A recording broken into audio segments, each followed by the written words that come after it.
Raiders, welcome to the Monday Kickoff. As usual, in today's video, we're gonna have a full breakdown of all of the events coming to Raid Shadow Legends this week. We are not expecting a big update or anything whatsoever because, hey, last week we got the Green Forest content. Let me know in the comments down below, how are you finding the new content so far? Do you like it? You're not really feeling it? Or you absolutely love it? So far, I feel like the community feedback was really positive. A lot of people really enjoy the content, including myself. It feels refreshing, different than what we have in the game. I would just like to have more energy to play it more, but of course, that's not going to happen. Either way, just to wrap up 2025, we're gonna have the last match of everyone's favorite game mode, Clan versus Clan. This one will feature personal rewards, guys. So make sure you buckle up. Tell all of your clanmates to open their wallets so you can win the personal rewards. I'm just messing with you. But either way, this is the last one for the year. The next one will be on the 18th of January or something like that. So it's more or less a month away till we're going to get another CVC. In terms of rewards for the tiers, we have crit damage gear and we have curse gear. Nothing else really changed. I was kind of like expecting them to give us some better rewards during this CVC because, hey, it's Christmas time, it's the last CVC of the year. You know, maybe make it a bit more special, even though the game mode sucks. But as usual, of course, we're going to have summoning events with CVC. We have some very good champions. A lot of you guys probably will get baited, including myself. But we're going to talk about the champions in a bit. I've done a video already talking about the fusion plan. We have the Yukimasa, the Christmas fusion, active at the moment. We have the calendar. Check out that video if you want to find out more information or if you want to find out exactly how to get the fusion done as easy as possible. Then, in terms of other events and tournaments, the Fusion warm-up event is coming to an end today. The Gear Enhancement event is for the Fusion. And tournaments, we have the Dragon Tournament, which is for the Fusion. I won't be touching this for a couple of days till the Dungeon Diver event starts. We have the Tag Arena Tournament, which will come to an end in one day and a bit. You can get some essence from here. Definitely worth doing. And we have a Classic Arena Tournament. Nothing else whatsoever at the moment. In fact, even if we are looking at their calendar, we see nothing related to the Sand Devil's Necropolis or the Shogun or anything in particular. No Prism Crystal summons, no Jewels summons either for Soul Stones. But of course, those can appear tomorrow or the day after, and they're just gonna appear in game. No 2x on Soul Stones either. One thing that I would strongly recommend you with summons, with everything else, I know I said it a few times, start piling up resources. We will have a guaranteed around Christmas time, and it can be under the form of a Deck of Fate or a Hero Pair event. You might need Soul Stones for it. That's why I'm not touching my Soul Stones. I'm just piling them up and waiting and waiting. More or less the same story with the Shards as well. I don't have that many, but I do have a decent amount of Shards. We still do not know what is happening with this Yuletide event. Are we going to have a Titan event this year? Or is it going to be the first year without a Titan event in a very long time during Christmas time? 2 years ago, we had Tormin. Last year, we had Sir Nicholas as guaranteed champions in a Titan event. I'm extremely surprised that we don't have one yet. Usually, by now, they start the Titan events, right? So, maybe they're not going to do one this time around. They haven't really provided any information related to it whatsoever. Nothing special for this Christmas. At least, it doesn't feel like it. Just an image and a Yuletide, and basically the same events running under a different banner. So that's zero, right? But I do want to give you guys a quick reminder. If you haven't completed your clan quests, make sure you guys do it. I actually had to pick some basic ones because I haven't done the weekly kickoff last week, if you guys remember, right? And I forgot to pick them up. Completely forgot to pick them up. So I just got some basic ones because the other ones are really not that great. And if you gotta purchase anything from the clan shop, make sure you guys do it. I got a book. I've got a silver. Nothing else. I'm not getting these charms because I have so many loaded up in the forge. I know a lot of you guys are like, Skratch, you should get them. I should, but look at that. 2,000 and I have 1,000 of the other ones. So it's no point to pile them up. But I should get the rank ones because for the very first time ever, I'm actually low on them. I tend to have usually more than anything else, but this time around... Oh no, we got the wrong thing right there. This time around, it seemed like we went down a bit with them. If you gotta purchase the things from the bazaar, this is of course different for everybody. You have a different reset. Make sure you guys do it as well. I'm slowly saving up for the sacred shard. Probably by next week, I should be able to get that done. Let's quickly talk about the champions, the summoning events that we're gonna have tomorrow and the day after. Keep in mind, summoning during CVC will not yield any points or any rewards towards the fusion. So you gotta be very, very cautious with that. This Tuesday, December 16th, they are planning to launch a progressive chance event, giving you at least a 15x chance to summon the champions of your dreams from Ancient, Primal, Sacred, and Voids. As usual, the chances to summon legendaries and epics are the same. Miserable. Summoning the 15x champion is crazy hard. You gotta get stupid lucky, literally. But I will most likely get baited. I am far off from the mercy on the void shards, but I have one of my most wanted voids. There are two voids in the game that I really want to get. That is, of course, this one and this one. These two. I don't really care about any other voids, right? Unless they're duplicates of champions that I already have.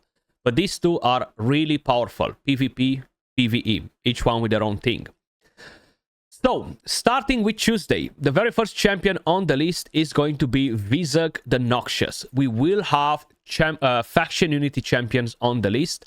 He is a pretty good champion for the Ogrin tribes. Actually, pretty fun, especially for siege mode. AoE attack activates poisons or HP burn. AoE attack places poisons and HP burn. AoE attack increase accuracy, increases the duration of all debuffs, and decreases the duration of all debuffs as well. So he does a lot of things. I'm not even going to go into the rest of the passives and the faction unity skills because there's a massive wall of text, but he is a nice champion. Out of all of the faction unity champions that I'm probably missing at the moment, he is the second most wanted. I do want to get the undead one before any other one because it's tons of fun, right?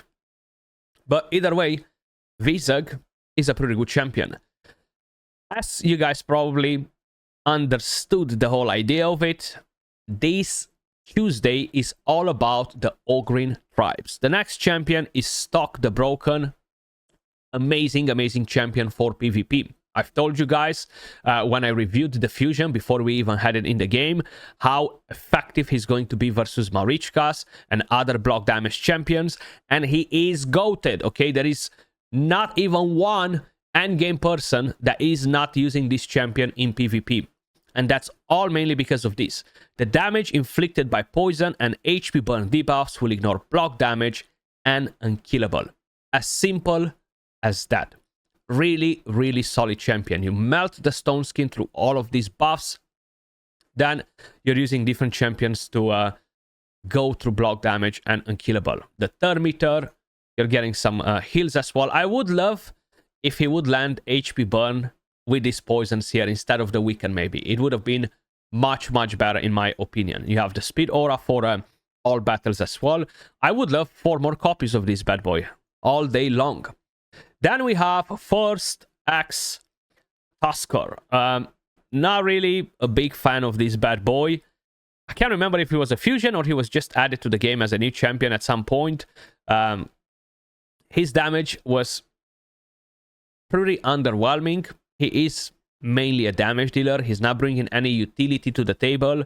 I'm not feeling this champion. You know, like if I would randomly pull him, I would be like, okay, he's new, but I would not be getting excited anyway. And I would not summon on a 15x for this champion.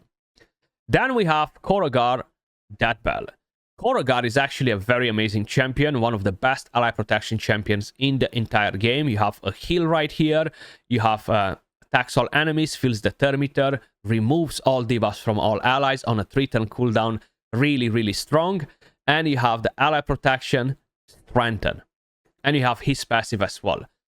A very good champion. If we're talking about siege mode, if we're talking about running him in the Curse City, faction wars, dungeons, progression, he's overall a very, very solid champion. Then we have Cross. Where is Mr. Cross? Hiding right here. There we go. He was a fusion that I skipped. I remember that. And he was recent, right? He's the bomber. Let me know in the comments down below. A lot of you guys probably went for this fusion. I did not. Are you using the champion? Are you happy with his performance? Do you think he's a good champion, or you're not really feeling it?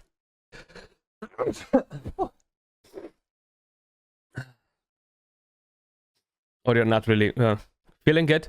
The main thing with him is the affinity, really not good for the current meta.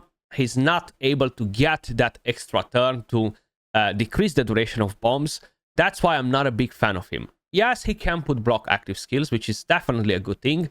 But usually, if you go with him first, put the bombs, most likely they will have stone skin.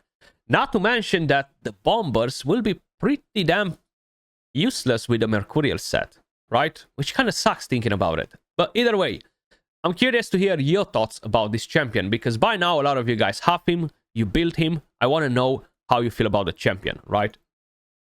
Moving on to the next one. We have Klazak. Key-Hulk. I freaking want him. He is just insane in PvE. If we're talking about Chimera, he's just so goated. My god, very good stats, defense-based champion. The A1 transfers all the debuffs from the champion to the target. Basically, the bosses are weak versus him. All of his buffs will be protected. All of the debuffs do not require accuracy versus bosses, which is crazy powerful. He's never going to miss landing a debuff. Okay, so no 3%, no nothing, which is huge. Then he can place through fear. Very good for the ram form. Right here you have AoE attack with defense down, with weaken, with decreased accuracy, with decreased resistance. And the damage on top of it. 4 debuffs, huge for trials. Then you have the counter attack, unkillable, taunt. These buffs are protected versus bosses on a 4-turn cooldown. Absolutely amazing once again. When we're talking about trials, the ram form, pretty much everything. And the passive, which enables him to deal enemy max HP damage, which once again, very powerful. He's just such an amazing champion. That's why he is one of my most wanted Void champions in the game. And hopefully, I will get him. Then, we have Grazur. A pretty good champion as well. A good provoker. So you have the provoke, the increased resistance, the increased defense, the AoE attack, heals himself, increases the duration of buffs. You have the shield on the A1, which is another AoE. You have the passive, which is like a Vogot on steroids with the unkillable. You know it. If you are fighting the waves in Sintranos, he's pretty annoying in there. He's great for faction wars, great for Hydra, great for a lot of content. The only thing is he only has 1 enemy max HP hit, which kind of puts him at a bit of a disadvantage if we're comparing him with a Newt, an Acrisia, or something else. But he is a very, very, very good champion. The final one, we have Diamant Copper Coin.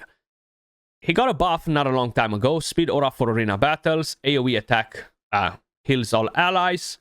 AoE attack increases the duration of buffs, fills the thermometer of all allies. Places 3 intercept stacks on a target ally. Increase resistance and strengthen on all allies on a 3-turn cooldown. And then you have the passive. He's a decent champion. I'm not too crazy after him, right? But he's okay. I wouldn't necessarily complain if I would get him, but not at the cost of Klazak of Niame.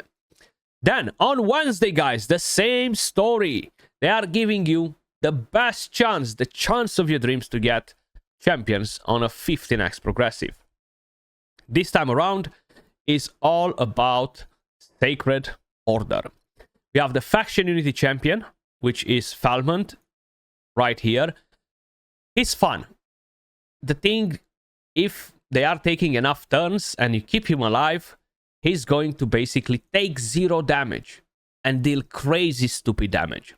They are immune to increased cooldown skills as well, which is really, really good, but a bit hard to make it work. Now, they can be very effective in faction wars, very effective in siege mode. I feel like most of the Faction Unity champions tend to be crazy powerful in the siege mode, more powerful than anywhere else, right? It's just the way they've created the game with the conditions and stuff. But he's overall a good champion. He is a damage dealer. The main thing is you need to reach all of the conditions for him to do crazy damage. I would love to get him though, leaving all that on the side. Then, I know a lot of you guys would love this champion, Vault Keeper Wixwell. The best shield buffer in the game, we could say so, right? He increases the duration of the shield like no other champion. You have the decreased attack, you have provoke on the A1, you have the intercept, the increased defense, the shield on everybody, the passive with a counter attack. I'm using 2 of him. One is built on reflex and merciless, and one is built on protection. One in Hydra, I mean, no, 2 in Hydra actually, one in the Tranda team, one in the Titus team, and one of them in the Chimera with Titus. Really, really good champion. He was the only community champion that we had in the game. We actually voted for all of his skills to be put together. And yes, he is that good. Probably a lot of you guys will be tempted by this one. Then we have Archbishop Pintroy. He is a heal reduction block buff champion. He can be very good now versus the Mimic, versus one of the other bosses that requires heal reduction. I forgot which one of them is in the Grim Forest. Decent in Hydra. Overall, a good progression champion. I am using mine in the Curse City versus some of the bosses, like the Frost Spider, if I remember it correctly. Not something to go crazy for, but if you have him, you might be able to get some value out of him with the addition of the Grim Forest. Then, we have Corvus the Corruptor. Corvus is definitely not a bad champion whatsoever. He does increase the duration of buffs. He puts the poison sensitivity, the damage reduction that comes from the passive. And you have the A1 with the decreased attack. You could make a very good team with him and with Wixwell, for example, for clan boss.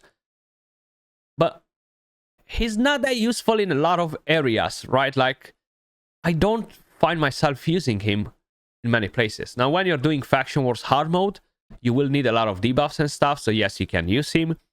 Curse City maybe. But overall, I feel like when they released him initially, he was great at that moment in time because we did not have so many crazy champions for the clan boss. And he was viewed as being a very good one. Then we have Martyr.